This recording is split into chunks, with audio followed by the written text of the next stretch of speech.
And now to Syria and the increasing likelihood of new American strikes against the regime of Bashar al-Assad. As we reported earlier, the president telegraphed his intention today to strike Syria again. William Brangham charts the potentially dangerous road ahead. So what options are available to the United States and its allies if there is a military response to last weekend's chemical attack? To walk us through the complex battlefield, I'm joined by Ambassador Douglas Lute. He was U.S. Ambassador to NATO from 2013 to 2017, served on the national security staffs of Presidents Bush and Obama, and is a retired U.S. Army Lieutenant General. He's now at Harvard's Kennedy School. Welcome back to the NewsHour. It's good to be back. First off, let's just address this issue of, can you confidently say that this chemical attack that happened last weekend was carried out by Assad? Well, I think we can have some degree of confidence, largely because of the scale of the attack. This was not an assassination attempt of one or two people, but rather dozens of people were involved here. And that suggests a military attack. And of course, it's the Assad military, the Syrian military, that has this capability. So at least circumstantially, all fingers point towards the Syrian military. Okay. President Trump tweeted this morning, the missiles are coming. Let's say we do go forward. What are the options for the U.S.? Well, I think the first thing to consider here is that the options will flow from the purpose of the attack. Meaning what we want to get out of it. The objectives, right? And these have to come from a very deliberate process inside the Situation Room, led by National Security Advisor Bolton, and ultimately approved by the President. So once the objectives are set, and here I imagine the objectives are reasonably simple, and that is to punish those responsible for this particular attack, to impose costs, and by way of those costs, attempt to deter future attacks. And if that's the objective, from that flows tasks to the intelligence community, tasks to the diplomatic community, and tasks to the military.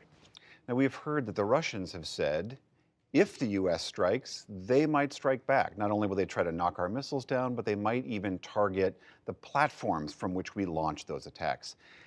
Is this just Russian saber rattling? How do you seriously do you take this? Well, the thing that concerns me about this sort of exchange of rhetoric on our side, but then the response on the Russian side, is that you can already see a pattern of escalation, even in the rhetoric.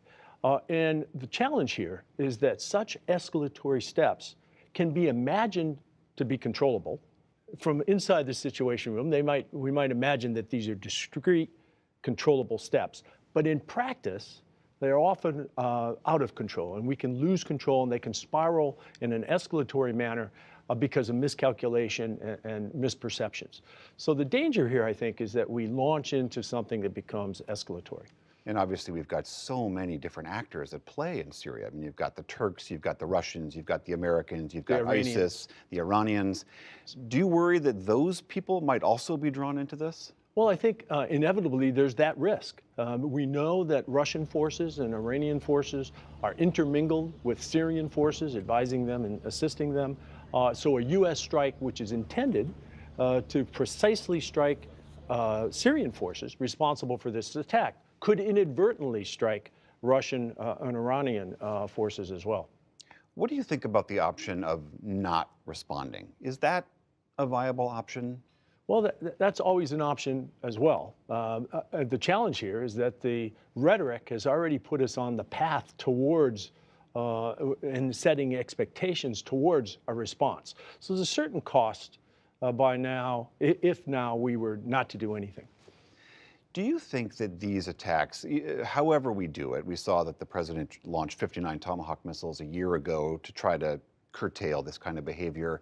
Is your sense that we can stop Assad from using chemical weapons? I mean, he has done this dozens of times in Syria.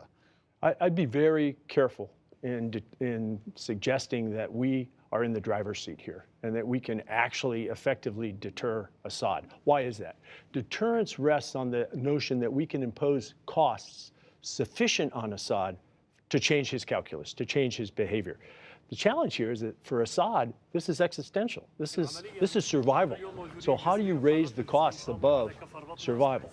And because of this disparity in interests, he's all in and we have only limited interests. It's very difficult to deter him. And I think that's why we've seen over the last year plus that these sorts of attacks continue. Ambassador Douglas Lute, thank you as always. Good to be with you.